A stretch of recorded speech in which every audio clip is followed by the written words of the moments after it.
In this video, I'm going to walk you through how to upload your video file natively to Facebook.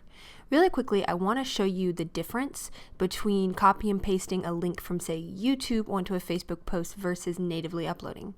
So as you can see here on the far left, this is what it looks like to paste a link from YouTube or Vimeo into a Facebook post. Then as you can see in the middle, this is how it looks if you upload your video file natively.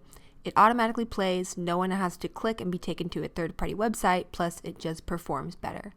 And then as you can see on the far right, this is how it looks to upload a square video to Facebook. So if you have the option, this is what we always recommend since it takes up more screen space, especially on mobile.